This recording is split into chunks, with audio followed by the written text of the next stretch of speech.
I got that chick on me right now. I got that chick on me right now. Yeah, ayy. I got that chick on me. I got that chick on me right now. Yeah, ayy, ayy. Bees on a drip, please do not slip. And I don't want that jacket if it don't got slip. My diamond real VV, check on my red. Try to stay on, but I do not forget. Them day when a nigga ain't had shit. Them day when a nigga work double shift. That these niggas gon' be fake when I'm on. I can't stop doing these bitches wrong. I got ice like I'm frozen. Did this shit by my V long. Revenge stories all on my soul. I'ma win, that's on my soul. She wanna come to my show. Had to tell that little bit no. If you ain't want me way back then, don't try to hop on bandwagon. Yeah, Eliante just caught me a chain. Let's go cop pinky ring. I'm on the road to a meal. I do not care about the fame. Don't take a pill with my car. Why being rub out the pain? You not on my level, little nigga. You are not in the frame.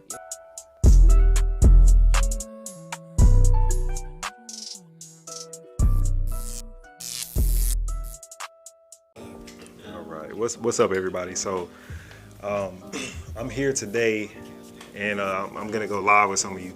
I decided not to go live on YouTube just because I'm gonna be honest, I'm not prepared. I don't know how to work it yet, so I'm going live on my TikTok as well as on Instagram.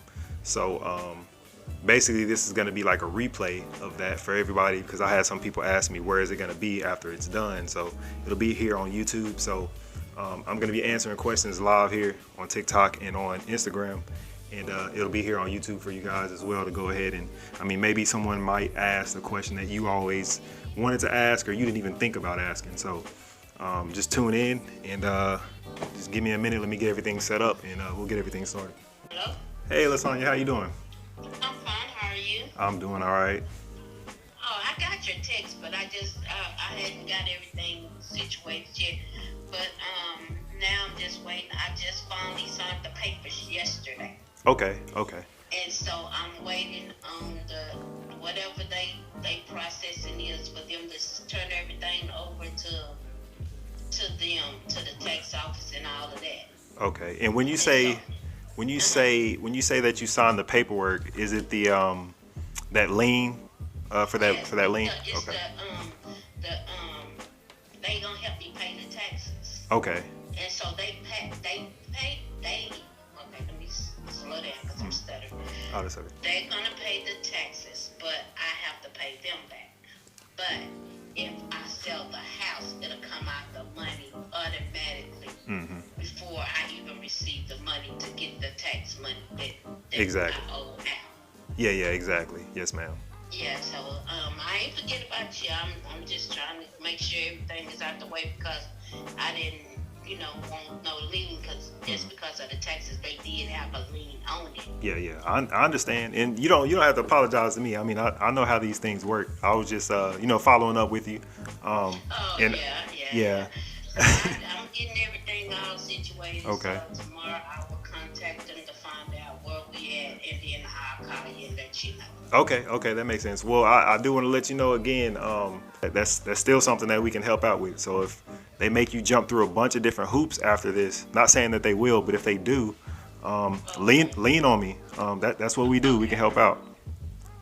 Okay, I will, because I still got my stuff in that house that I need to, and I know you said that'd be fine. I just get what I want, and then the rest, just leave it in there, it'll get out. But I just want to let you know, just to remind you, I still got stuff in there, so whatever we do, I'ma still have to come and get, my stuff that I want out of there. Okay. And if you don't have anybody to help, I got some guys. He has a hauling company, and he can help you, get some of that stuff out if you don't have the manpower. Okay, then, all right. Yes, ma'am. All right, you working with me? Yeah. I'll tell you, just lean on me if you need any type of help in any way, even if it doesn't really pertain to the property. I mean, just you got my number. Send me a text or give me a call. Okay, then I sure will. Yes, ma'am. All right, you have a good day. All right, you too. Bye. Okay, bye. All right, everybody. I know that was you guys came in on a something random, but that was one of the properties that I got under contract.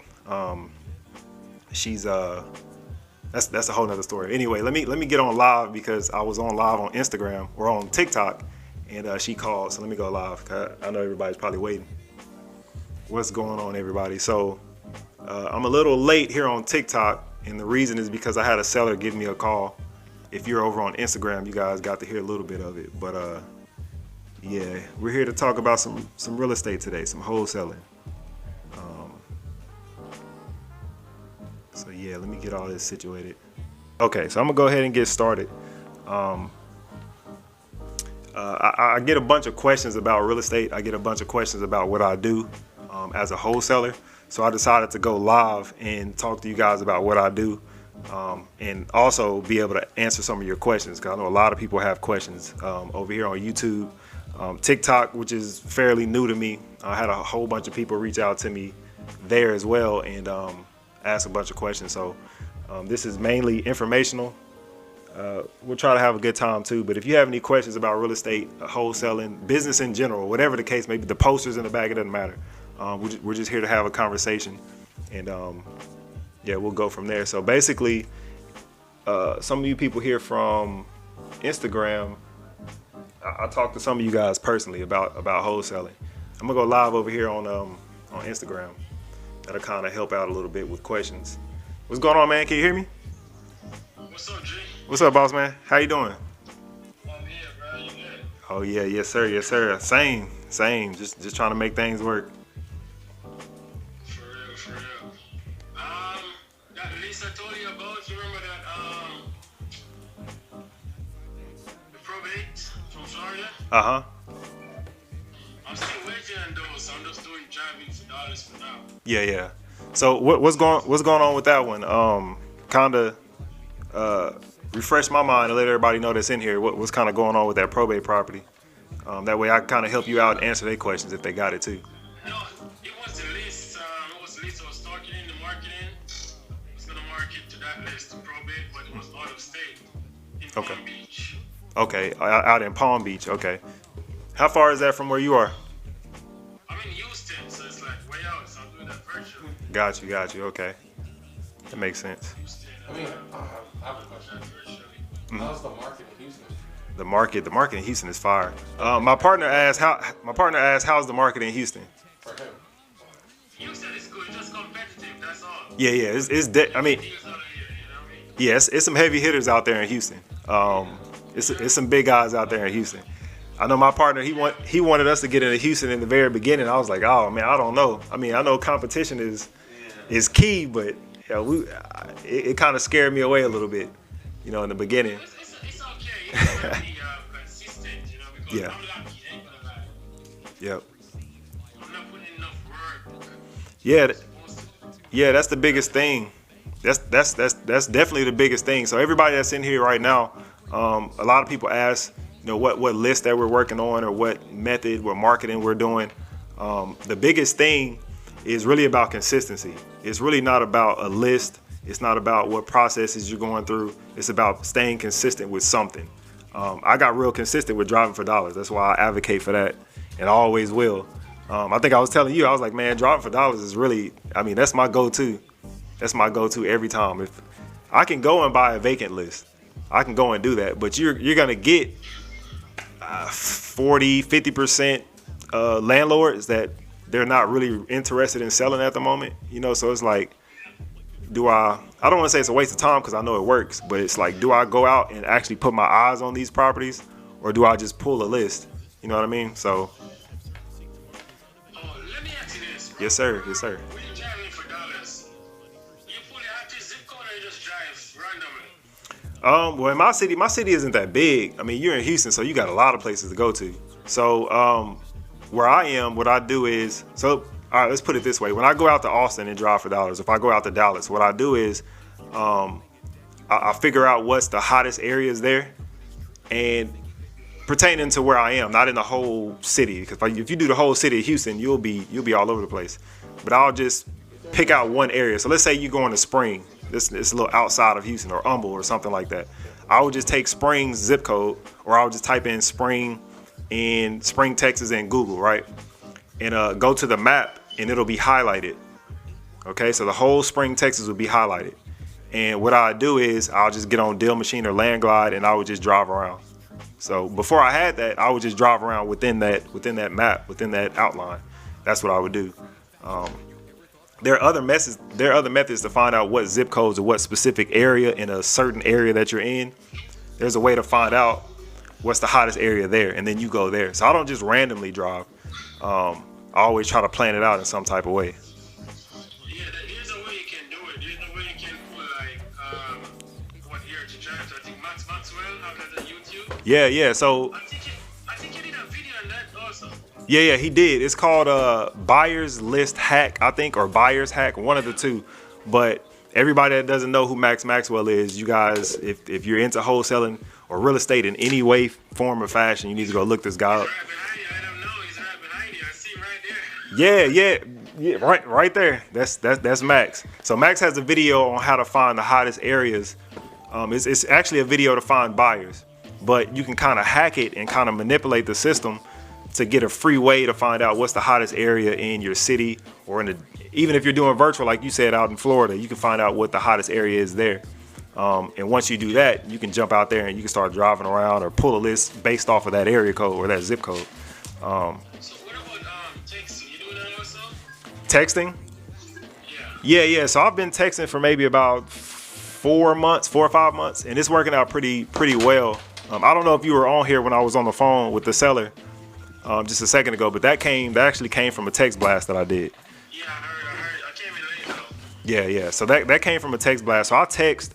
I do RVMs, and I do cold calling, of course.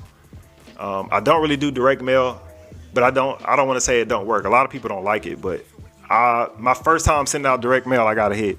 So I mean, I'm not against it. Yeah. I have a question. Yeah. When you go driving for dollars, what are you looking for? As in me, or are you? Him. So so my partner's asking. Yeah. Whenever you're going out driving for dollars, what are you looking for? Yeah, I'm looking for like boarded windows, top party on top, all that. Okay. So whatever is like high grass, boarded windows, tarp on the roof, and code violation. Code violations, perfect. Yeah, so that's the telltale signs right there. Everybody that didn't catch it, those are the telltale signs. I'm laughing here in the comment section. Somebody said twerk. I don't think y'all want to see me twerk. I don't think that'll be I don't think that'll be appropriate. But but yeah, you're right. So when driving for dollars, you look for high grass, boarded up doors, boarded up windows, any type of like physical distress. That's really what we're looking for when we're driving for dollars. But at the same time, I just made a video on YouTube. If you guys haven't seen that, my last video, go check that out. Sometimes you might be in an area, or you might be in a city where, not even a city, but you might be in an area where there's no real boarded up properties. You know, because what we think sometimes is we can go driving for dollars in the worst of the worst neighborhoods. We don't think about, let's go to the middle class neighborhoods or higher middle class. It's the same situation. Like, you'll see an abandoned house there. It won't be as bad because the neighbor doesn't want, the neighborhood looking bad, so they might cut the grass for them. But it's empty, and they're in some type of distress in some type of way. The house might not be boarded, but it's the same situation. I see it all the time. So. Okay. All right, that's good. Hey, bro, I gotta go now, but I want to let you know I love what you're doing, man. All right, cool. I appreciate it, man. I appreciate it. Just keep doing what you're doing, and you inspire a lot of people in real life. Yes, sir. Man, that's big to hear. That's big to hear, because all these people on the wall back here behind me, they inspire me, and it's big to be able to kind of touch people and inspire them too. Yeah, for real, because most people ain't gonna take the time out of the day and do what you're doing. Mm-hmm. Yeah. Because whatever it takes, you always respond. Like, Yeah. instant, I ain't gonna lie. Yeah. So I'm trying. Yeah, I'm trying, because it's like, I mean, in a past life, I used to do other stuff. I was in the entertainment world trying to, pop on YouTube doing some other stuff. And I remember reaching out to like some of the big guys, even guys that weren't really that big, and I would never get a response back. So I figured if I'm ever in a position to help and people are asking me, I'm gonna try my best. Like right now, it's crazy. I have maybe 60, 70 people in my DM, so it takes more time for me to get to them. But I'm gonna try to answer everybody. if you have a question, I'm gonna try to answer you. Yeah. For real. But if you need any help in Houston, like anything, just let me know. All right, cool. I'm gonna take you up on that. Yeah, for real, bro. Just hit me up anytime. Yes, sir. Yes, sir. We'll do. I appreciate it, man. Keep All right. doing what you're doing, bro. Yes, sir. Good luck out there. Thank you. You too. Bye. All right. Let's see if I have any questions. What questions do y'all have? Hold on one second. I have someone wanting to sell. What's the next step? So, if you already have someone wanting to sell, like, kind of elaborate on that. I'll give you like a basic, explanation on the next step, but kind of elaborate on that when you say you got someone ready to sell. So if they're already ready to sell, all you need to do now is figure out how much you're willing to get the property under contract for. So now you're in the negotiation part of wholesaling, right? So they're already ready to sell, so you got the hard part out of the way, finding somebody that wants to sell.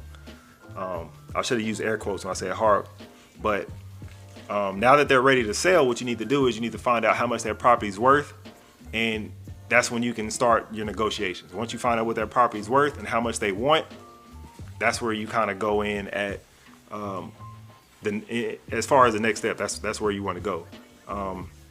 What we need to realize, though, which I don't know if this is actually your situation, but what we need to realize is we can't wholesale everything. My partner sitting right next to me, whenever I first got him into the game, he kind of thought that too. You could wholesale whatever. So he would try to get on, the MLS, get deals from realtors, and thinking, hey, this is a good deal. They want $150,000 for their house, and I'm just gonna get it in a contract for $150,000, and I'm gonna sell it for $170,000. That's not how it works. That's not how this works at all. So when you say they're wanting to sell, kind of investigate that. Dig a little bit deeper. Do they want to sell retail? Is the property already fixed up and livable? And you gotta kind of elaborate. So the broad answer to that is now you need to figure out how much you're willing to spend on the property. So now you're in the negotiations part of the deal, but you need to figure out, what do you mean by they want to sell? That's the biggest thing. What do you mean? I'm gonna try to get to these questions. Did you tell me this yours? What's that? Yeah, I told him to go through it. He can get them. Okay. Yeah. Make sure you don't eat it all though, cause here, I'm trying to check all the questions here. In the final processes, does the owner deal with me or a contractor? So in the final processes, you kind of skipping some steps. We might confuse some people, but I'll answer that question. In the final steps, they're asking, does the homeowner deal with me or you in that position, in this scenario, or the contractor? So in the end process, there's really no contractor that we're involving unless the contractor is the buyer. So at the very end of the process, the seller is going to be dealing with the title company and you. So you're not obligated to facilitate the entire deal, but I mean, if you got $10,000 on the line, are you not going to, make sure everything is going right? So the title company is going to be handling everything. They're going to be doing the title work, get the title commitment out. They're going to be splitting the checks to the seller. You get the keys for the buyer, the deed, whatever the case may be. So the title company, the escrow agent, or the attorney is going to be the person that is really in contact with the seller at the end of the process. And it should be you too. You should be in that process as well. So, yes, at the end of the process, you're going to be the person that's still in contact with the seller. The buyer is really not going to be talking to the seller. It's going to be you and the title company. You guys are going to be talking to the seller. And then at the closing table, once they're cutting the checks and they're doing all the last documents, even then the seller and the buyer don't have to meet, but they may. So I hope I answered your question right. What else we got?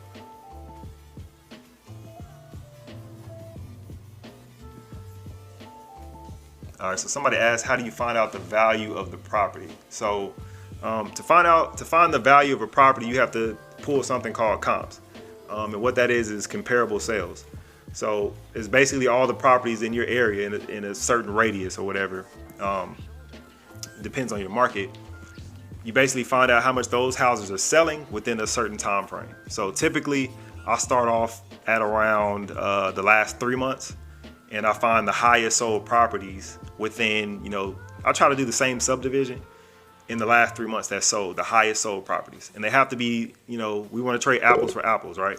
So if it's a 2-bedroom, 1-bath, I want to look for other 2-bedroom, 1-baths that are sold in the last area. And once you find that, you average them up. So I get about 3 to 4.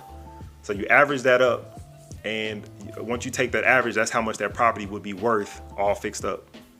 Okay, so the ways that you can do this is you can use a formula that I have on some of my videos.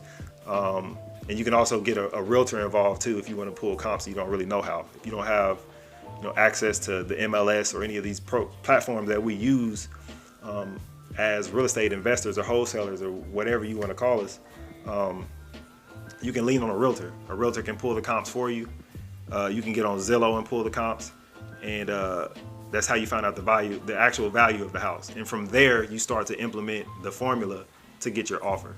So yeah, you need to figure out either how to pull comps yourself or team up with a realtor that can pull the comps for you. And we typically want them to meet a certain, parameter. So like I said, at least 3 months. That's where we want to start. 3 months back, about same subdivision. So maybe half a mile, a little bit less, maybe a quarter of a mile in radius. Has to be the exact same type of property. If it's a 2-bedroom, 1-bath, it needs to be a 2-bedroom, 1-bath.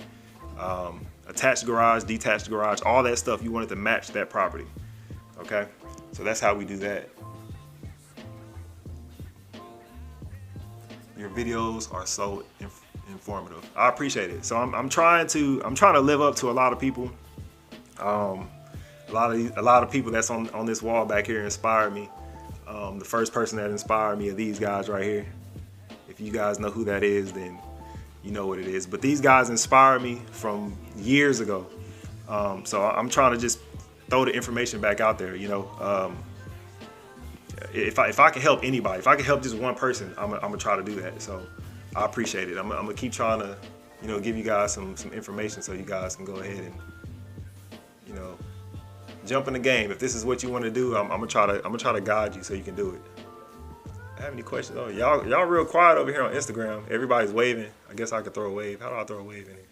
I'll try to get to your first question. Somebody said, why is wholesaling not always possible? I'm not saying it's not. I guess, okay. So it's not always possible because you can't. All right, put it this way. I don't know if you have Walmart where you are. I don't know. Walmart is universal, right? So if you go to Walmart right now, they're probably going to have a sale on some type of TV, right? You can go in there, you can get a 32-inch, at least here at my Walmart, you can go get a 32-inch TV for about $100, maybe $105 if it's on sale right now like it was last time, right? If you go and buy that TV right now for $105 retail value, and then you try to get on Facebook Marketplace and sell that same TV for $300, people are going to look at you like you're crazy. They're not going to, they're like, I was just at Walmart. They're selling it for $105. Why would I buy it from you? It might be broken. It might be damaged. It might be stolen. Why would I buy it from you? But if you can find that same TV for $30 and then sell it on Facebook Marketplace for $70, you just made $40 in the middle and you just beat out Walmart. So that's why, I hope you got that analogy, but that's why you can't wholesale everything. If a property is worth $180,000, you can't buy it or get it under contract for $180,000 and try to upsell it or assign it for $210,000. Investors are going to look at you like you're crazy. Not everything is a wholesale deal. Yeah, exactly. So we can get more into that. I mean, there's a bunch of different avenues or exit strategies in this real estate game. So wholesaling is basically just an exit strategy for the entire game of real estate. It's a free method. You can get in with $0 like I did. I think my first wholesale deal, I spent maybe $25, $30 on a lockbox. That's all I spent on wholesaling, and then I got an $8,000 check. So yeah, so that's I hope we answered your question right. And everybody wondering who's talking, that's my partner. We'll be doing a podcast pretty soon together. And you guys will be able to meet him. I'm Josh. Somebody said, "Hey, Uncle, what's going on, Maya?" She He said, "Hey, uncle." I was like, "Who is that?" I couldn't see. I know my eyesight bad. All right, I'm starting to get some questions over here on IG. Let me answer a question. If you can, do it for me. After I answer this next question, let me answer this question first.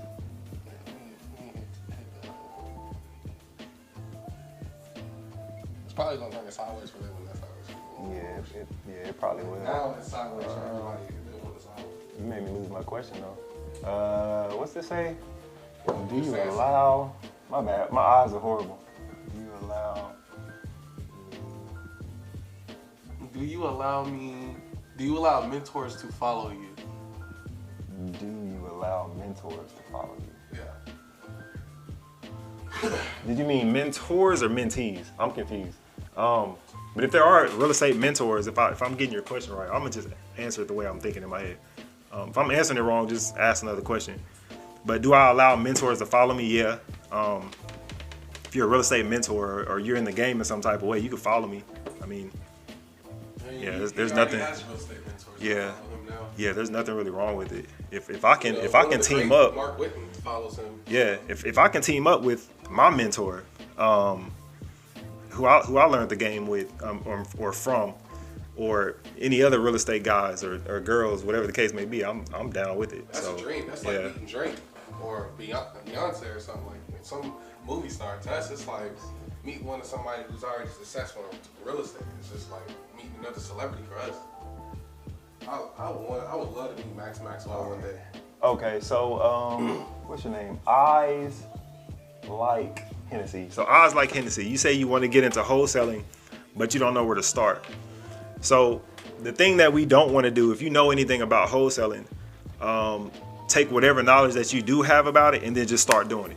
Don't think about having the entire process figured out, because that's what's really going to slow you down. It's going to slow you down and it's going to stop you from doing what you want to do, which is get into wholesaling. So I would say the first step, if I had somebody to tell me what to do, for the first step would be get out into your market, either your neighborhood, your friend's neighborhood, whatever the case may be. I would just get out and start driving. At 16 to be taken serious. The answer is yes. You can be taken serious at a young age. And he shows that a 17-year-old made about, I think it was about $70,000 from his first wholesale deal. Yeah, so it's possible. If you want to know if it's possible because there are people out there your age that's doing this. But as far as the being taken serious thing, I mean, it might be a little hard for some older people to take a kid serious, but me personally, if I'm looking for a deal right now at a price point, let's say I'm looking in 76704 area code in my area, and you come up to me with a deal at $10,000, and it's a great deal, it's a 2-bedroom 1 bath, 3-bedroom 1 bath, whatever the case may be, and I find out you're 16, I'm not going to turn you away just because you're 16. As long as you know what you're doing, if you know the process, if you got it at a good deal, you ran all your numbers right, you knew how to contact me, I'm gonna take you serious. I don't care how old you are. And that's just plain and simple. I mean, this is a new world. You got 14, 15, 13-year-olds making millions of dollars via social media. So yeah, I mean, it might seem a little intimidating thinking that I'm young, they're not gonna take me serious, but if you know what you're talking about, you know what you're doing, they're gonna take you serious. Somebody asked what platform is our podcast gonna be on. So right now, I put my podcast on Spotify, iTunes, SoundCloud. Facebook main. Yeah, Facebook. It's gonna be Facebook. Yeah, it's gonna be Facebook. We'll do some live podcasts as well on YouTube. So it's gonna be everywhere. Any social media that you can think of, video format, radio format, it doesn't matter. The podcast is gonna be on everything. So if you want to find us, just tag along to the like when we've been social working media very hard on this podcast. Trust and believe, you guys. This podcast is going to be the next big thing. It's going to be on all streaming platforms, and we'll be streaming on all platforms at once. And once again, that's 5 to 6 platforms that's being streamed at once. So no, if you don't have one platform or you don't have another platform, you may have one or the other. So yeah. So it's going to be basically in short term, it's going to be on all platforms. So if you only have one, just find us there. All right. So here's a good question, and this one right here. It's probably gonna make you laugh when you hear me read it out loud. But somebody said, "Who is this? My Oh, MVP Dom. MVP Dom said, have you had a buyer, or have you had buyers try to go around you with the deal or with deals? I told you.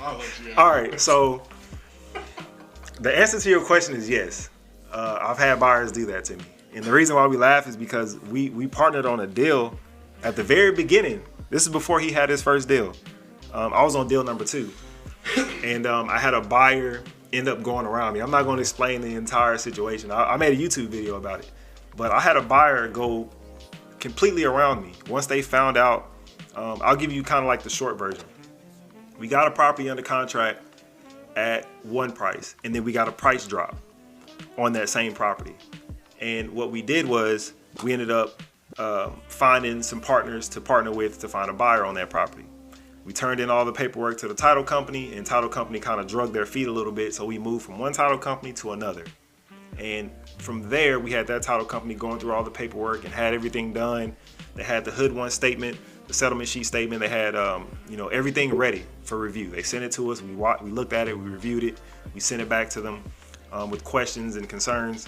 And lo and behold, the title company comes back, and now they're confused about our paperwork. Like 2 days after, 2 days prior to closing, but 2 days after sending us the verification or the confirmation of the HUD settlement statement. And so what happened from there? They're telling us they're confused and they don't want to, close the deal being confused. They want us to elaborate on what's going on this paperwork. So we tell them, and we're going back and forth to where now I have to prove who my partner is to me and who he is to me, and who I am to him, and who this other wholesale group that we partner with. We have to all explain who we all are. So we do all that, do all the paperwork. And then once we get all the paperwork done, after that last little, hey, change this, they came back and say, you know what, we're not going to be able to close this deal. We just don't want to do it. It's too messy. We're still confused. So, this took about 2 months. Usually I get stuff under contract for 30 days.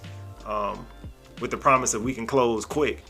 So, the title company drugged that out, and now my contract is not valid, and I did not go back to the seller and get an extension for the contract. So, essentially, my contract is void now. There's no legal standing or even legal power that I have for this contract now. So, the buyer still comes down at closing, even though it's been canceled, and she goes to the title company. The title company gives her way too much information, including the seller's information. And the buyer went directly to the seller, bought the property, even though we had, another title company getting everything fixed for us and actually had closing scheduled. It didn't matter. My contract wasn't valid anymore. And they knew that, so they stopped answering our phone calls, went directly to the seller, bought it, tore it down, and now has 2 brand new duplexes built on that piece of land. I drive by it all the time and look at it like, man, I was a part of that process, but I can't really brag about it because they went around me. So I said that was a short version, and believe it or not, that was a short version. So if you want to hear the entire story, go over to YouTube. I have it up. That was a crazy deal. Yeah, it was crazy. So just be careful. If any buyers trying to go around you, if you catch any buyers going around you, or trying to bully you or whatever the case may be, just cross them off your list. It's too many real estate investors in the world that you can go with, so you don't have to stick with just one person.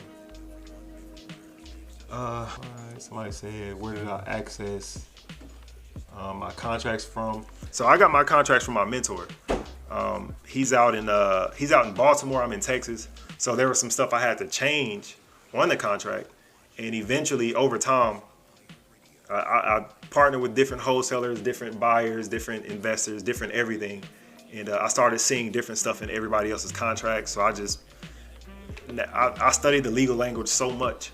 I studied the process so much. I just created my own contract based off of the stuff that I knew, that I liked in other people's contracts, and the stuff that's going to protect me to the T. Not only that, later on in life when y'all do get advanced, make sure you have someone on your legal team to look over those contracts, because there may be a lot of gray areas. And me and Marcus did sit down with multiple lawyers and speak with them. I had consultation about these contracts. So So if you can't hear him, basically what he's saying is once you get in a position, I know I say we can get into this with no money, no credit, which is true. But once you start to get some money And once you start to build your credit, you want to start adding professionals to your team. So go out and get an attorney that's going to be able to double check all your work, fix your contracts, add stuff in there that you probably didn't think about. So there's a bunch of places you can get contracts. Whatever market you're in, do this. Go to, matter of fact, just DM me. DM me. Hit me in the messages, and we'll talk about contracts. I'll be able to send you a contract.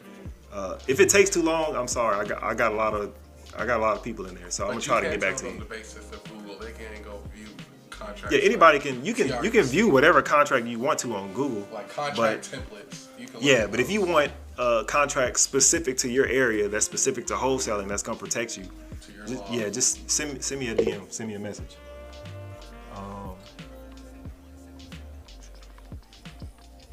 Definitely check out your YouTube. Appreciate it. I got to get more consistent with my YouTube videos, but I got a lot of stuff on my computer, on my memory card that I haven't put together yet. How do you get around POF? What do you mean? Oh, who asked that? How do you get around POF? That was Y Miliona, I think. Or is that a bunch of I's? Miliona. Okay, so how do you get around POF? So that's proof of funds. So I'm just gonna assume that whoever's asking you for proof of funds is probably a realtor, right? It's not too many people in the live, so you'll probably be able to answer me. But before I answer your question, just let me know: is it a realtor that's asking you for proof of funds, or a homeowner? And then I'll because it's two different answers that I can give you based off of that.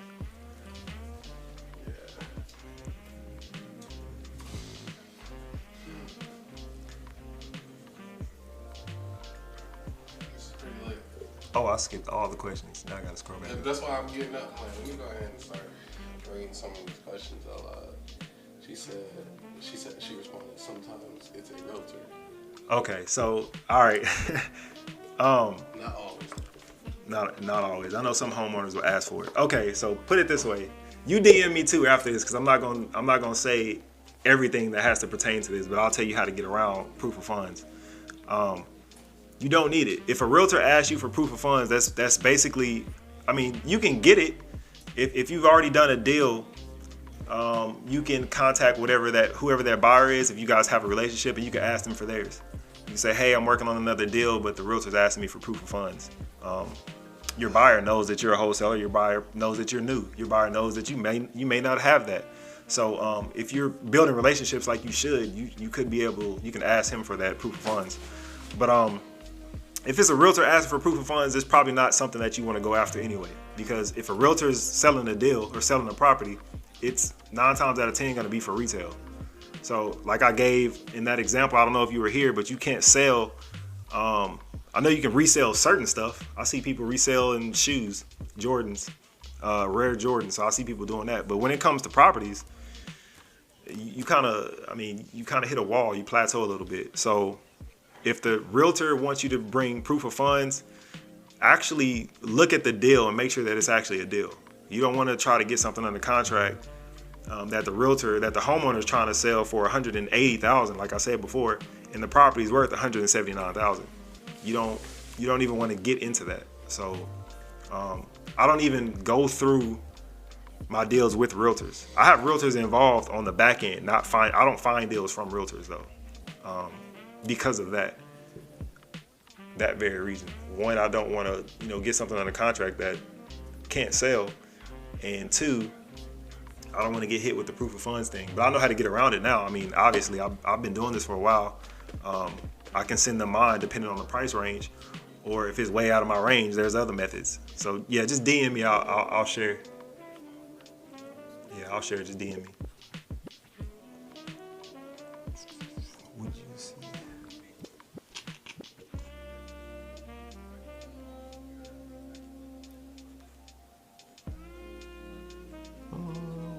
MVP Dom asked, would I send an email or submit a link to show format of your contract setup? Yeah, so just DM me. Excuse me. Yeah, so just DM me. If you DM me, I'll send you one of my contracts that I used. Obviously, was mainly focused on Texas. So there may be some stuff in there that doesn't really, go for you in your market. But yeah, it'll at least show you the format, so you can see if you're able to read legal language and decipher all that stuff, you can, like I did, just switch it up and change it. That way you at least have the format. But yeah, go ahead. Yeah, just DM me. I'll send you one.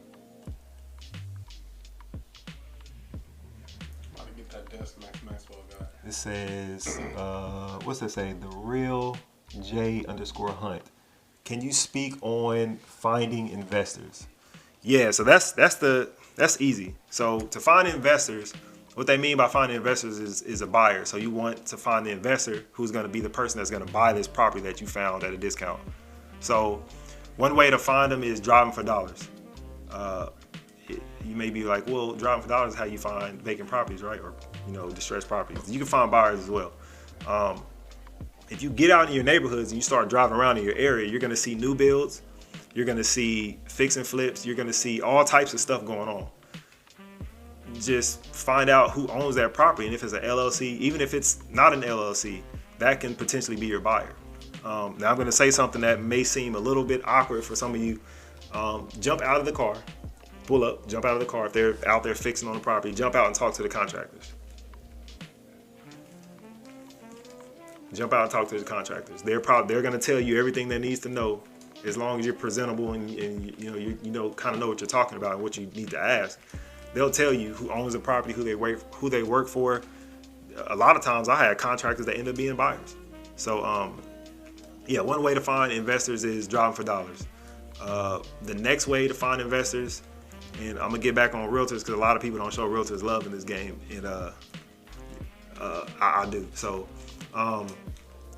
get in contact with a realtor, investor-friendly realtor, because if you have an investor-friendly realtor, they're gonna have that relationship already built with that buyer, with that investor. So you can just team up with them, and you guys can start tag teaming properties. You can find, just like somebody said, why is everything not eligible for a wholesale deal? If you find something that's worth 180 and the seller wants 172, you can't wholesale that, but you can call your realtor that's been helping you out with comps, helping you out with all this other stuff, helping you find investors. You can call them and say, hey man, I got this property that they want 172.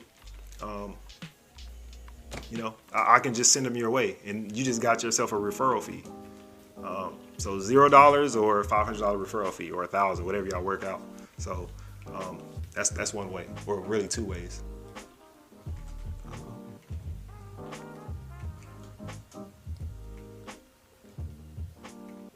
So do I think this can be done internationally? I'm not gonna say yes or no, because to be honest, I don't know. Yes, it can. I heard it can. My partner's saying yes, it can. I heard it can, but I don't want to say yes, and then you go. They're building golf courses. You got they really are, but that's like, those are big time investors though. Like there's ranks to investors. Like you got niggas. Excuse my language. You have. But do you mean as far as this? Do you mean like wholesaling, or do you mean investing? Period. Like you got wholesalers. You got two different types of wholesalers. You got wholesalers that are residential, then you got the commercial wholesalers. You got wholesalers who are in a different league, a different bracket of what people are buying stuff for.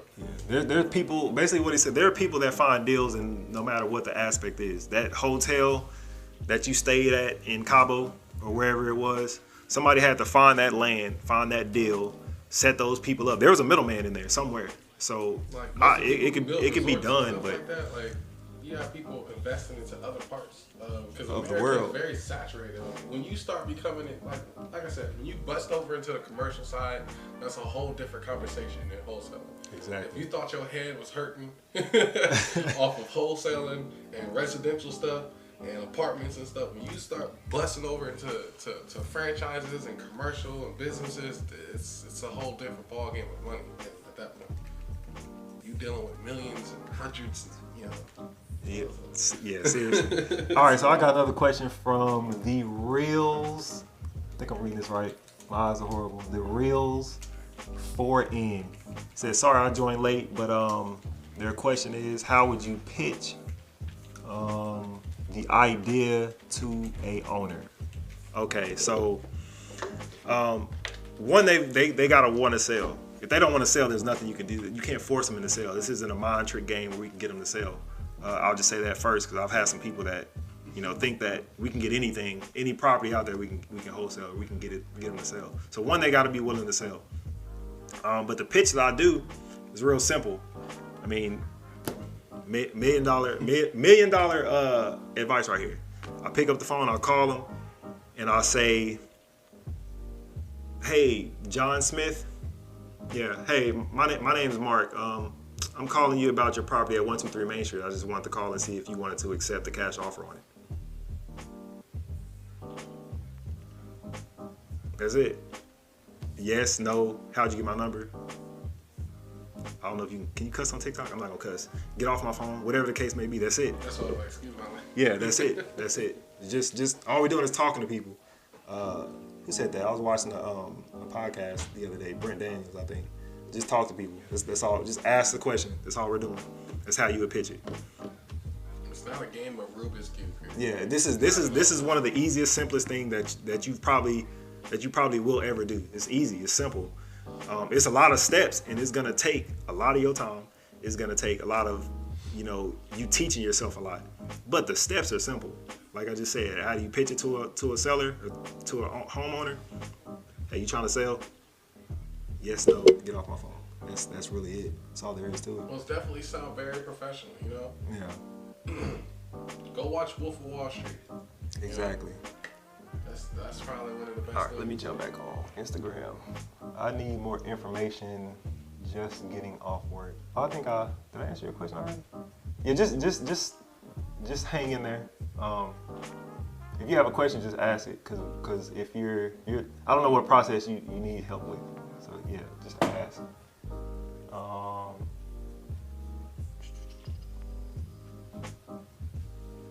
yeah, that's the POF question. Yeah, sometimes it is a realtor. Yeah, sometimes it is a realtor, but not always.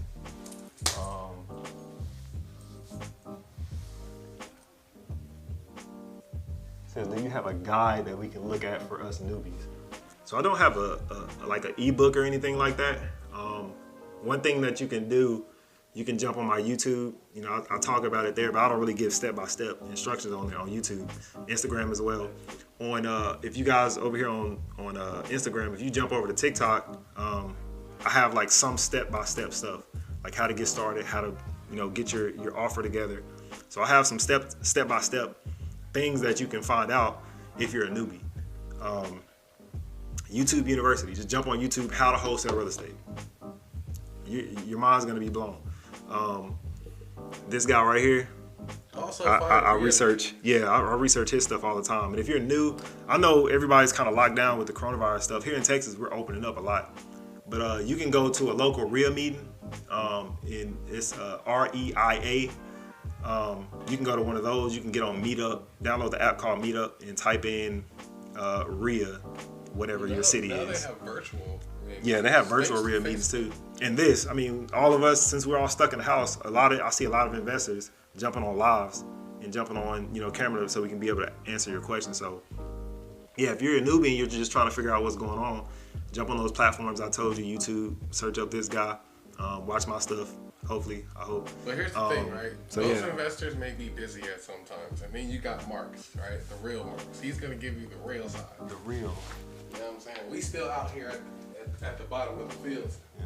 Also, I don't want to upsell or nothing like that, but I do have, if you guys click on my link on any platform, you guys can see I have some stuff on there that you can get into if you're a newbie, or if you've only done one deal, or you need me to kind of hang beside you the whole time. Just click on the link. How do you go about making that first call with the seller? And that's from Undos_Simon. I think I read that right. So let me reread that question. I want to make sure I answer it correctly. How do you go about making the first call to the seller? All right, so this question is asked a lot too. A lot of people get nervous about calling people. They get nervous about talking to sellers. It's just another person. It's just one regular person. It's a human being on the other side of the phone. But I don't say that to kind of take away from, I guess you could say, fear of calling. I have it too. Even now, even right now, if I was to pick up this phone right now to call somebody, I'm gonna get a little nervous. It's kind of like, it's a sport for me. This entire real estate thing is like a sport for me. If anybody that plays sports, you guys get those butterflies before the game. You start to, think, okay, what's going on? You start to get a little nervous. So that's how, don't be nervous. Don't be afraid. These are just people. So that's really how I go about making that call with that first seller, is just dive out there. I worked at a call center, so I was kind of already used to it. But if I go back to my first call at the call center, before I ever worked at a call center before, I was extremely terrified. Extremely terrified. When we got on that sales floor and they said, okay, we're gonna go live in 5 minutes. That was the longest 5 minutes / shortest 5 minutes I've ever had in my life. It felt like they turned the heat on. It felt like I had on 7 jackets. I was extremely nervous. But once I got on the phone, I screwed up the first call, I screwed up the second call, I screwed up the third call, and I started thinking about the training, and I was like, okay, this is easy. Then I got somebody that was nicer, and I went through the whole process, and I started to realize these are just people. I'm just talking to a person. So you'll be a little nervous at first. It is what it is. Just be a human. Try not to be perfect. I don't try to be perfect. I talk on the phone the exact way I'm talking to you guys. I say a lot on purpose. I pause a lot on purpose. I stutter on purpose to let them know, hey, I'm a regular person. I'm a regular human being. I'm not a scripted person that's calling to bother you. So that's really how I go about, making that call with that first seller. I hope I answered that question the way you wanted me to. But just knock those nerves out and just do it. If you just jump out there and do it, it's kind of like whenever you're at the pool for the first time in the summer, and the water is cold. You sitting there sticking your toe in, your buddy just jumps in. Just jump in. That's all there is to it. All right, so MVP Dom, again, you had a lot of questions. But that's cool. I'm just playing with you. What websites are you using for skip tracing? What? For skip tracing to access? Oh, to access accurate number. I thought that was the end of the sentence. I was like, that doesn't make sense. So what skip trace platform am I using currently? So in my videos on TikTok or my videos wherever, I say that you can jump on True People Search. That's the free method. I try to teach people how to do it for free with the least amount of money. But I use REI Skip. So I have a bulk list of, why somebody decided to call me during the live from Instagram. But so I use REI Skip. I have a bunch of data on an Excel spreadsheet, and I just upload it to REI Skip, and I get pretty accurate numbers. I'm not gonna lie to you guys. That's been working for me for, I think I'll be using REI Skip for almost a year now. So that's what I use for skip tracing right now. If you're just getting started and you want to go by the pitch of doing this with no money, $0, get on truepeoplesearch.com. You're going to be able to find numbers for free. Okay? 100% free. Somebody said, the real J_Hunt said, are you ready to make an offer on the property when you call?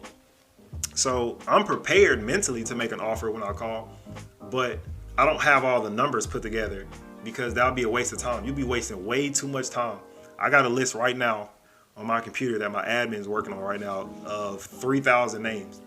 If I call all 3,000 of these people with the exact number that I want to give them, that's going to take forever. So I call with the intention that, hey, if I have to make an offer over this phone right now, if I'm doing a virtual deal or whatever the case may be, I can. But you don't have to have all the information when you make that initial call. All you're doing is calling to see. All you're doing whenever you make that first call is to find out if they're willing to sell. Are they willing to sell? That's what we need to do. Figure out, are you willing to sell? That's the first, because you can call all 3,000 people and they told you no, I don't want to sell. Now you just did research and ran comps on 3,000 properties that took you 6 months to do, and all of them told you no. So I'm prepared mentally, but you don't have to have all that data in front of you. But once you get advanced in this and you start to have some of the platforms that I have, when you're on the phone, if I needed to make an offer, I can make an offer. Okay, so Danny Trejo? I can't pronounce it. But Danny asked, can you find houses on Zillow and get past the realtor? So the answer to that is yes, you can. So they have something called for sale by owner on Zillow. So you can get on Zillow and type in or go to the filter and go to for sale by owner. And it's gonna pop up all the properties that are for sale by the owner. The owner actually posted that property on there. And what you can do is you can get on there and you don't have to really deal with the realtor at that point. But for any reason, if there is a realtor that's marketing a property that fits what you're trying to do, I mean, just contact the realtor. If they need proof of funds, I mean, there's a way to get around it. That proof of funds is just to make sure that you're legit. They want to make sure that you have the money to close on the property. They don't want to waste their time or whatever the case may be. So you can still work with realtors, but yeah, that's one way. You can get on Zillow and find these people. I have a deal in Waco, Texas. Can we talk? Yeah, that's cool. Just send me a DM. Yeah, just send me a DM. We'll talk. Kyle, re-ask your question. I forgot. Let's see what we got over here.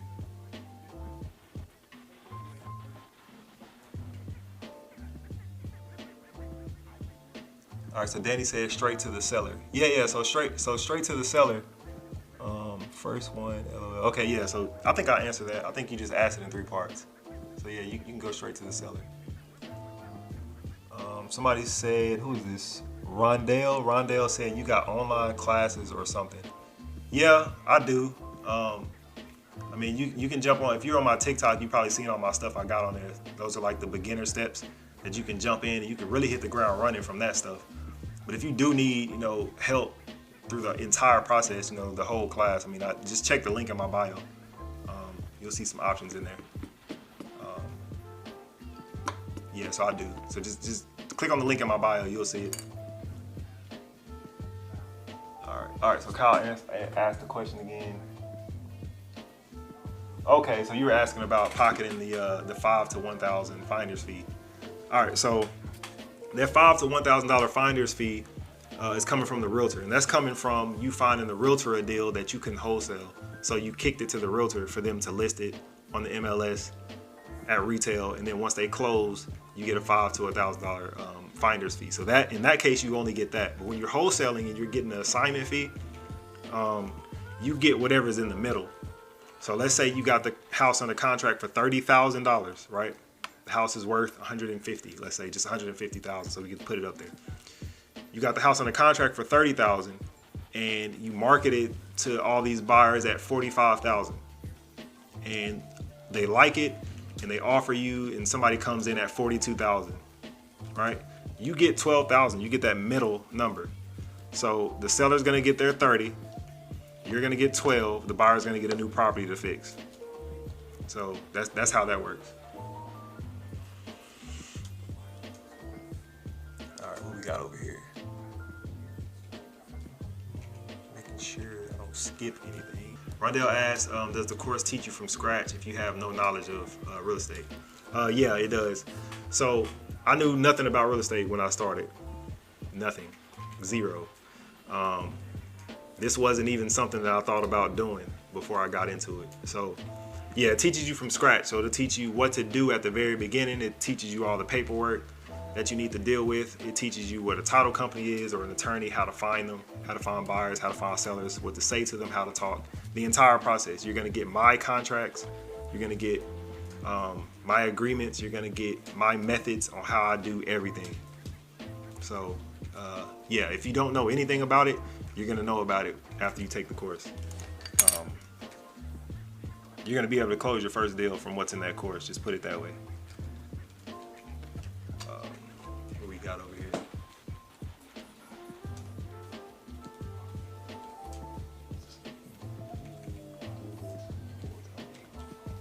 So Real Estate Moose asked, do I do this full time now? Yeah, so it's kind of a crazy story. Yeah, I do this full time. So back in April last year, 2019, I found real estate back in March, late March 2019, and I jumped in it immediately. April 24th, 2019, I got my first wholesale deal. Give me that binder right there, right next to that printer. Oh yeah, right there, that top one. So I'm gonna show you for everybody else. So April 24th, 2019, I got my first deal, and I'd been searching for so long how to get out of the rat race for so long. You do not understand. My freshman year in college, I had my first like real job at a warehouse, and I hated it. I realized it opened my eyes like, wow, is this what I'm gonna be stuck having to do for the next 30, 40 years to get a good 401k and a pension and all this other stuff that they tell me it's not for me. So I searched for a way out for forever. So I dug a bunch of holes for myself along the way, trying to get myself out of the rat race. But April 24th, 2019, I finally did. I got my first wholesale deal. And although I don't suggest this for anybody, don't do what I did. Okay? I'm trying not to lead by example. And at least in this case, I quit my job 2 days after I got my first deal. And that's because I was itching. Like I was at work, I'm working behind the desk. I was doing insurance sales. And I'm working behind the desk. You know, I'm not getting that much traffic in my department, so I maybe talk to 3 or 4 people a day. So I'm researching and studying and doing all this other stuff, calling sellers, calling buyers from work. So when I got that first deal, the $8,000 check, in my head, I was like, what? This is almost, I don't make that much money at this insurance place, mind you. I'm not getting paid commission. I'm making maybe $20,000 a year, $23,000 a year. I just got $8,000. It's almost half. I was gone. I sat there for 2 days just like shaking, like, oh man, yeah, I want to get another deal. I'm trying to do this. And volume started to pick up at the business too. So now instead of talking to 3 to 4 people a day, I'm talking to maybe 20. So it's cutting into my real job. I was PO'd. So I left immediately. I was gone. I've been full-time ever since. I took a huge leap of faith, but I've been full-time ever since. I took the $8,000 check, which was a little bit less because I ended up paying the seller's taxes because how I pitched it to them. I did it wrong, so I ended up paying their taxes. But I used that money to pay 3 months of rent, and I told my wife, I was like, hey, I'm paying 3 months of rent, I'm quitting my job, and I'm going full-fledged, full-time into this. If it works, it works. If it don't, I got a 3-month window to find out if it's not gonna work. If not, I'll take my ass back to work. So I've been full-time ever since. And this is my first check minus the $1,002 that I had to pay for taxes. I don't know if you can see it. Can you see it? I don't know if y'all can see it. I don't know if you can see it. But anyway, yeah, so I've been full-time since April 2019.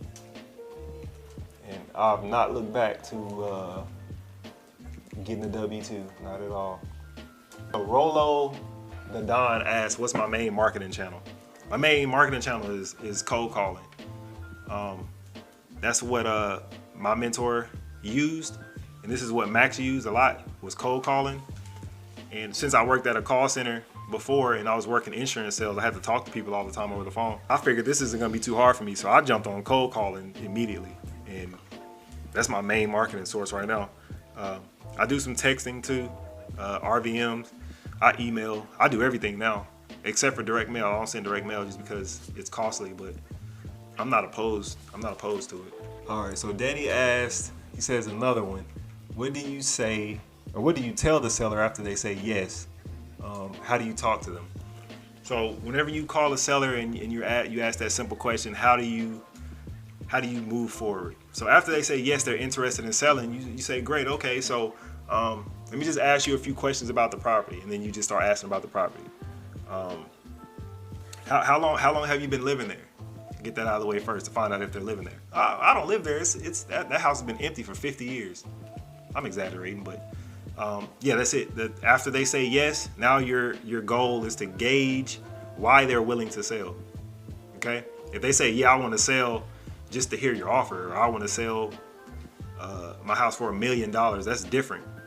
But if they just say yes, the goal now is to find out why. Are they struggling with keeping up the property? Do they live in a different state? If they have a divorce and they don't want the bad memories, fine. Now you need to start asking questions about the property and then still talk to them. Like my team, the way I train my team is when we get on the phone with them, we don't even talk about the property until they kind of suggest, what are you calling for? So we get on the phone and we start talking to them about our day or their day. How's your day been going? With COVID-19, going crazy. I mean, I hope you're staying safe. And we get on a whole conversation about that. And then we start to talk about the property, ask some questions, and start building some rapport. So it's kind of like how I said earlier, we're just talking to people. That's really all we're doing. So we just need to ask questions about the property, build rapport, and gauge why they're trying to sell. Instagram turned off on me once. I think I'm over an hour. Ooh, I'm way over an hour. So we'll probably be wrapping this up here shortly in a second. All right. So Real Estate Moose said that he after his first deal, he left his job too. He couldn't put up with it. He couldn't put up with it. And he also said that I helped him out on his first deal by answering his questions. Like I said a little bit earlier, for everybody that got on here a little late, I am more than willing to help in any way, shape, or form that I can, as long as I'm available to help. Just ask your questions. I mean, that's why we're having this live right now. I want to be able to help. I want to be able to add some value. So, man, I mean, keep it going. Like, how's everything going out there with you? After you got that first deal, you still getting it going, or did COVID kind of slow you down a little bit? Did it scare you? Don't feel bad if it did, because it terrified me. I didn't know what was going on. I had to step back and just realize, hey, everything is okay. All right, so Pound Cake says, I'm in Texas and there's a lot of properties that are distressed that they know of. This is what you need to do then. Learn how to wholesale and go get those distressed properties and sell those to investors. Gonna make you some money. If you don't want to, hit us up. Yeah, like my partner said, if you don't want to do it, I mean, hit us up. If anybody is in Texas, I mean, even virtual, I've been trying to get into virtual so bad. I've done virtual in Texas because Texas is so big. But yeah, like my partner said, if you don't want to do it, if you want to make just $1,000 on a deal, you don't want to put in any other work because you don't know yet. I mean, just partner with me, DM me. You can go find the property, send them to me. And we'll do all the heavy lifting. We'll call them, get it under contract. I mean, find a buyer, sell it, and then we'll pay you. We'll pay you accordingly. So we tried leveraging that a few times, having people go out in their markets and find deals. And along the way, you can learn the process. Some people don't want to do this. Some people don't want to run a company. It's stressful. It can be stressful, but it's rewarding. So if you don't want to do it, I mean, just DM me. Been wanting to do this, just scared. Don't know all the ins and outs. And that's D-Bail88. So D-Bail, just do it. Just do it. I mean, you could be scared. What they say, scared money don't make money. I think that came from like some type of scared money don't make money. What, they came from the stock market or something? Y'all look that up. I ain't gonna get into that. But anyway, I mean, I guess you can be scared. You can be a little timid a little bit, but just jump out there, man. I'm telling you, I didn't know anything. I didn't know anything about real estate. I just jumped out there. So, I mean, jump out there and just do it. I mean, if you got the first steps, get in your car, go drive for dollars. You don't got a car, jump on a bike. You don't have a bike, go buy a pair of skates. You don't have any skates, walk. You got legs, you don't got legs, you in a wheelchair, roll down the street. I don't hear no excuse. Just get out there and find those properties. Once you find them, you good. I mean, don't be afraid. Say, I will start in the AM with leads. That's what I'm talking about. Let's go. All right, so somebody asked, do you have or need a real estate license? So no, I don't have a real estate license. And you don't need a real estate license to do this unless you're in Illinois. They passed some laws. I don't know if it's just Chicago or the whole state of Illinois. But I know they passed something out there where you have to be a licensed broker, I think. Not even just an agent. I think you have to be a licensed broker to wholesale out there. But everywhere else, from my understanding, no, you don't need a license. I don't have one. I don't plan on getting one. And like you guys have heard and seen throughout this live, I use realtors all the time. So there's nothing wrong with realtors. My wife is actually finishing up her realtors course just so we can start, pocketing some of that money rather than paying it out. I'm late to the live. Is there a way to rewatch? Yeah, so is that Emmanuel Robinson 93? Emmanuel Robinson 93. Yeah, so I'm recording this also on my camera over here. That's why everybody that's watching is seeing me look everywhere. I got YouTube, TikTok, and Instagram up. So yeah, it'll be on my YouTube. I'll edit it and cut it and chunk this on my YouTube. So all the questions that I've answered will be on there too. I've been recording. So yeah, if you're late to the live, you can jump in there. Maybe somebody asked a question that you were thinking about asking. But before I get off, if you want to ask a question, just go ahead and jump in there and ask a question. Can you wholesale foreclosures? Yeah, you can wholesale foreclosures, definitely. That's one of the signs of distress is somebody that's going through a foreclosure. So yeah, you can definitely do that. Somebody says I have 10K. How do I make money, player? All right, so if you got 10K, act broke. Don't use that 10K. Don't use it. Don't use it for a list. Don't use it for a dialer. Don't use it for text blasting software. Don't use it for anything other than getting around in your market and finding deals, because you could do this with zero. If you had $0 in your bank account, not 10, you can still do this. So I would say if you have to spend some money on something, I'll say education, because if I didn't have education to do this, then I wouldn't have been able to do it. So, I mean, whether you're just watching here on TikTok, you go to somebody's YouTube or whatever the case may be, get your education. If you pay for a course, it doesn't matter. Whatever the case may be, get your education and then save the other 10. You got 10,000, spend up 500, something like that on education, whatever the case may be. Keep 9,500 and go make another 10,000. And then make another 10, and then make another 10, and then make another 10, and make another 10. And then once you get to that point, you got 60, 70,000 in the bank. Then use that money to go buy rentals, using the same method that you're using now. So don't use that money. Act broke. Act broke.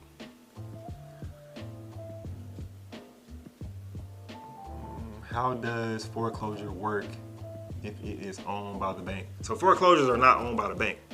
I mean, it's owned by the bank, but it's a long process. Okay, so let me kind of explain. So somebody that's going through foreclosure is somebody that has a mortgage on a property. They went out and they bought a property from the bank or from a private lender. It doesn't matter. They went and bought a property, and what happens is they default on making payments. So now the state or the bank or whoever it is, I said the state, the bank is going to now sell that property. A trustee is now going to sell that property. But before they sell that property, they don't want the property. The bank isn't in the business of having houses. They're in the business of having money, making money, giving money. That's what they're in the business of. So they want their money. So if you can structure the deal around how much the bank wants and it makes sense for an investor, then yeah, you can wholesale it. So let's say the bank wants, the house is worth 100,000, he still owes 90 on it, and the bank's like, okay, we want our 90,000 because you keep missing payments. Okay, that might not be doable, but also there's something called a reinstatement fee, which is basically the bank's like, hey, but if you pay this, we'll stop the foreclosure. So he owes 90, but the bank only wants $8,000 to stop the foreclosure. You can get it under contract for $8,000. I'm talking about some advanced stuff. You can get it under contract for $8,000 and subject to it, in a sense, to, pay off what the bank wants, put some money in that seller's pocket if they don't want it. And now that person has a property for $8,000 plus however much the owner wanted, plus maybe how much the wholesaler wanted if you're gonna wholesale a subject to deal. But yeah, the bank doesn't own it yet until after the foreclosure. And still, even then, there is a way that you can do it without the bank actually taking ownership of that property. Speaking of education, what to study? Real estate. So now I'm be serious. So you could study anybody that's in wholesaling. I mean, vet them out a little bit. I don't want to speak on everybody, but there's a bunch of people that know this game back and front. This guy right here. I mean, the comments are right there. I don't know if the comments are in y'all's way, but this guy right here, these two guys right here, you can learn all day from them. There's a guy, I think he's Filipino, Kang. I think I'm saying his name right, Kang. You can learn from him. You can learn from me. Who else is out there that's good at teaching? Sean Terry. There's a lot of guys out there. I mean, just find other wholesalers, even in your local market. You can jump in your local market and find wholesalers and find investors that's doing it. And you can learn from them. yeah, so just dive into learning how to wholesale. Find somebody that knows how to wholesale and just lean on them a little bit. So he's asking if he goes out and find the leads, can he pass it to any realtor? I find a bunch of deals, and I can't purchase all of them, or I can't, will you allow me to be a bird dog for you? Somebody that goes out and find deals, and I'll give them to you. Once you sell them, we can work on some type of finder's fee. You can do that all day. You can do it for me if you want to, depending on what market you're in. You can go out and find those leads, find those properties for me, and we'll pay you. So Johnny's asking, what if they found a potential sub 2 and want to wholesale it, but the property is deemed unlivable by the city? I'm assuming you can still do it that way too. You just have to contact the city. I mean, there's a lot of hoops that you got to jump through. I'm dealing with one right now. So you can go to the city, and so if it's not livable, if it's deemed not livable, then you have to deal with code violations. So you have to deal with the city, and figure out how much they want or what they want you to fix on the property before they deem it livable, and see if you can't work with them to reverse it. And then if they give you like a full list of what they want done with the property, and not really a price, but let's say they want a price and a list of everything they want done, as long as you can get that done or convey that or tell that to the buyer, you can wholesale it. But the buyer's got to be willing to take on something like that. See somebody say year, that must be CP. Yep. I saw a bunch of Y's, a bunch of E's, and a bunch of R's. What's going on, Chris? I said I'm about to wrap this up, but I'm still on here. I'm about to wrap this up for real, y'all. I'm gonna answer a few more questions. Where can I get the seller-buyer assignment contract? So you can get the contracts from anybody. So somebody in your market may have that contract. You can get on, what I didn't mention, you can get on Facebook and find a wholesale group in your area or in your state.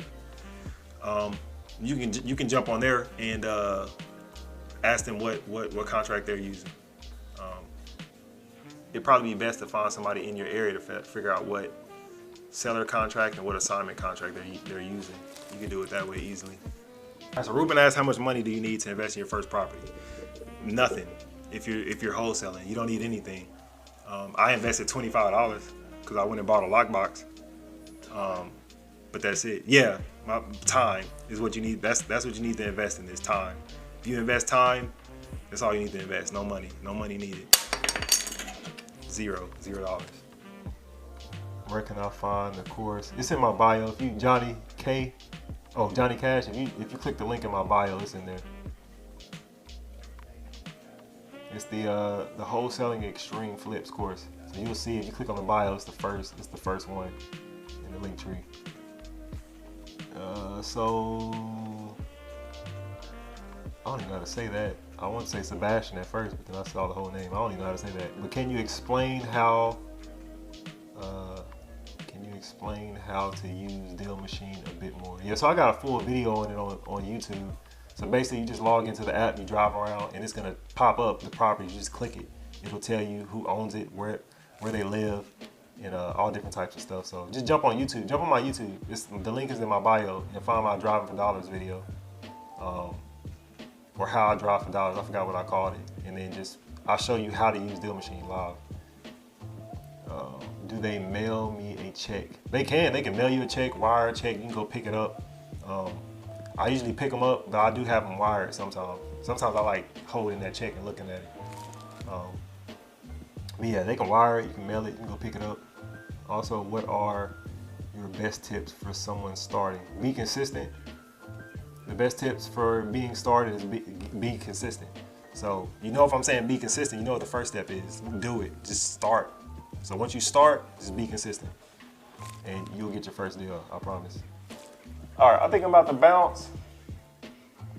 I received your message. Okay, that's a whole other thing. All right, I'm thinking about the bounce. I appreciate everybody, joining the live. Hopefully, I answered all the questions that you guys had. I'll try to do this more often. I'm kind of busy because I do this full time. This is how I survive. So I'm trying to make myself more available to answer more questions because I have a lot of people in my DMs and, you know, asking me questions since I make stuff on social media.